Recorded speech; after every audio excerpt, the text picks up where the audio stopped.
For centuries, noon belonged to each town. Then railways, telegraphs, and one short law made a single clock meaningful across Great Britain. Before a shared national time, noon was a local event.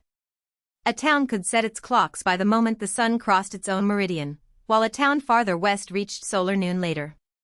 The difference was not an error. Each clock was answering the sky above its location. For a person walking, riding, or moving by canal, the change accumulated too slowly to cause much trouble. Local markets opened by local clocks. Church bells answered familiar dials. A deed that named an hour usually operated inside one community. Britain therefore contained a quiet patchwork of times. Bristol was about 10 minutes behind Greenwich, Cardiff was farther behind. The system was coherent until machines began carrying people and messages fast enough for several local noons to collide inside a single journey. Railways turned a geographical curiosity into an operational hazard. A train could leave a city using one clock, arrive in another using a second, and connect with a service whose printed timetable depended on a third.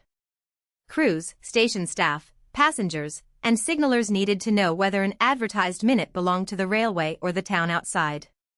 Some public clocks displayed 2-minute hands, preserving local time while acknowledging railway time. The railway companies did not wait for Parliament to redesign the day. During the 1840s, many adopted Greenwich Mean Time across their systems. Royal Museum's Greenwich records that the Railway Clearinghouse adopted it for Great Britain in December 1847. A business network had created a practical national standard decades before a statute defined what legal documents meant by an hour.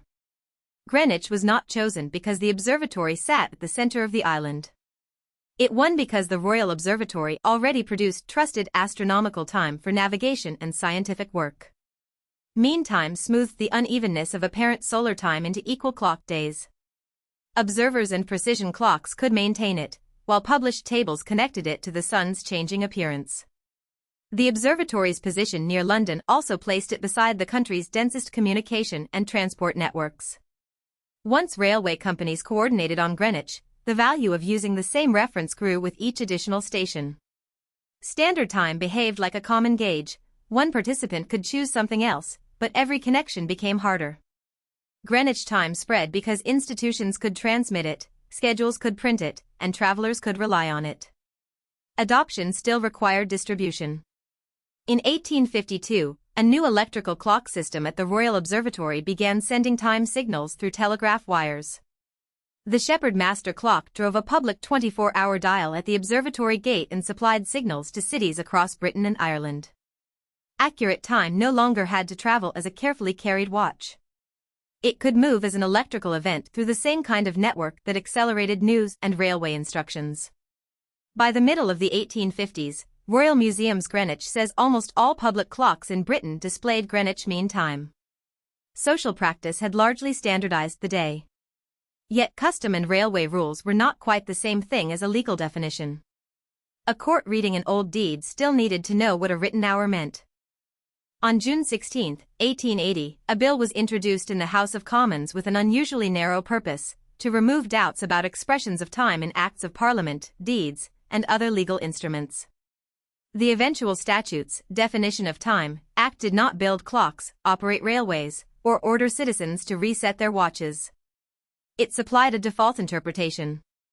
Unless a document specifically said otherwise, a stated time in Great Britain would be held to mean Greenwich Mean Time. For Ireland, the Act used Dublin Mean Time. That distinction reflected both geography and the legal structure of the United Kingdom at the time. The statute was small because the social revolution had already happened. Parliament was making the language of law catch up with schedules, telegraph signals, and public clocks.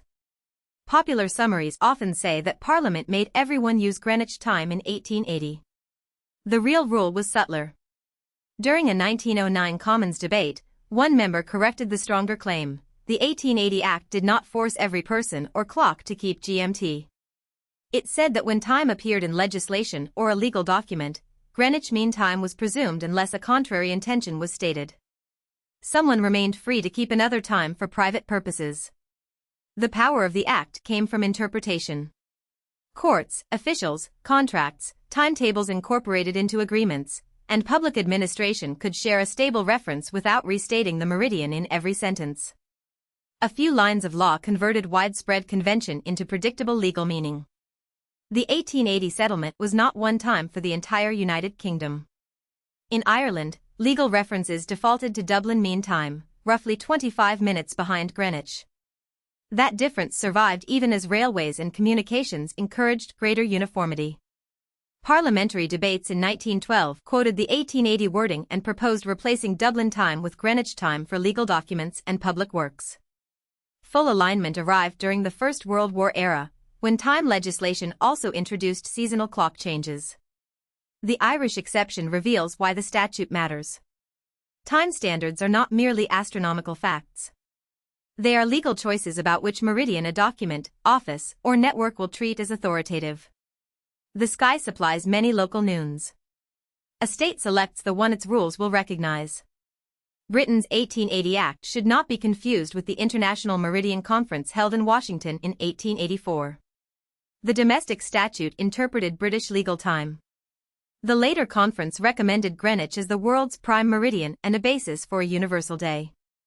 Greenwich arrived with enormous practical momentum. Royal Museum's Greenwich notes that most nautical charts already used its meridian, and major transport systems had aligned their clocks with it. Even so, the conference was an international recommendation, not a magical command that erased every local practice overnight. The sequence is more revealing than the simplified legend. Railways adopted a useful standard. Telegraphy distributed it. Public clocks normalized it. Parliament clarified it. International delegates then built a global reference around a system already carrying commerce and navigation.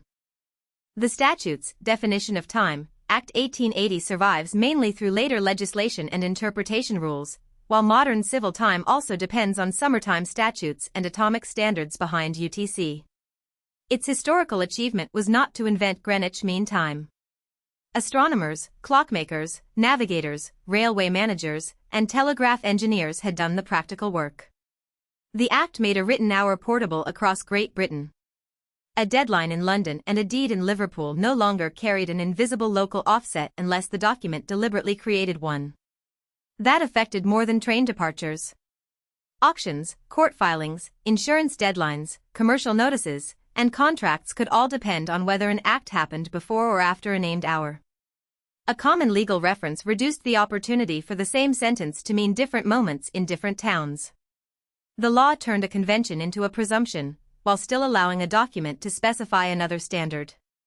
That is why this strange little statute still matters. Every national appointment assumes that the number on one clock means the same thing on another. The agreement feels natural only because networks and law made local noon surrender its authority.